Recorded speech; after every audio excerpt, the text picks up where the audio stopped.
Thousands still waiting outside the gates, where Taliban fighters rule the streets. Nearly 6,000 US troops now guarding the airport. Tonight, ABC News confirming there were no US flights out of Kabul for up to 7 hours today because the airbase in Qatar was filled to capacity. They're saying that they don't have enough room over there. Late today, we've learned rescue flights have now resumed, diverted to other locations. US officials say 5,700 people have been evacuated in the last 24 hours, including hundreds of Americans, 13,000 in all since Saturday.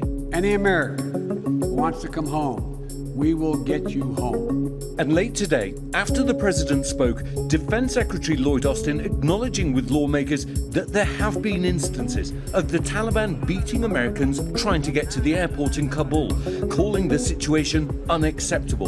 And Pentagon spokesperson John Kirby acknowledging there have been reports of some Americans unable to pass through checkpoints. And it turns out last month, a U.S. embassy employee sent a classified cable to the State Department predicting the Afghan government could soon collapse. Still, President Biden insists his team did not believe the Taliban would take over so quickly.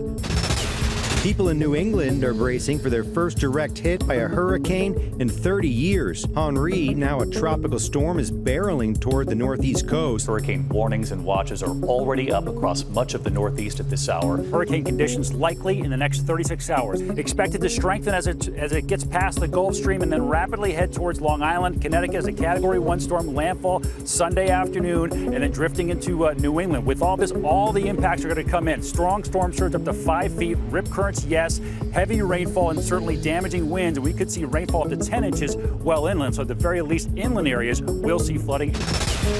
News tonight about an accident on the tarmac at Hollywood Burbank Airport.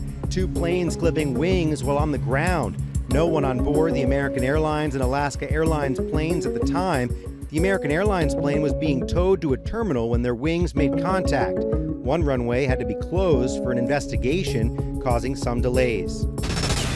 A mystery in the mountains of California. To my knowledge, I've been here 20 years and I've never seen an incident like this before. An entire family found dead on a hike in Mariposa County. No signs of trauma. The sheriff says it's possible an algae bloom killed them. I know there's been some speculation and we haven't confirmed that, but there are signage from the Forest Service regarding a algae bloom. There's some signage up there of that could be poisonous, but at this point, we can't rule anything out.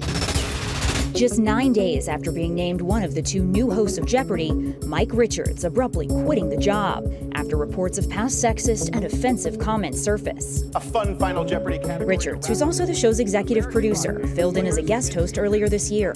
He's now apologizing for jokes he made about women, the homeless, and Jewish people, among others, on his podcast 7 years ago, following a report on the website The Ringer. A brand new car! In addition, while producing The Price is Right, Richards was named in discrimination and harassment lawsuits from models on the show. He has denied any wrongdoing and was eventually dropped from the suit, naming him a defendant. Richards saying the allegations do not reflect the reality of who I am. The Ever Given ship, which blocked the Suez Canal for 6 days in March, made its way safely through this time. It was the first time back since it left Egypt after the incident, which caused a traffic jam in the narrow waterway, disrupting global trade. Roughly 15% of the world's shipping traffic passes through the Suez Canal. Hi everyone, George Stephanopoulos here. Thanks for checking out the ABC News YouTube channel. If you'd like to get more videos, show highlights, and watch live event coverage, click on the right over here to subscribe to our channel, and don't forget to download the ABC News app for breaking news alerts. Thanks for watching.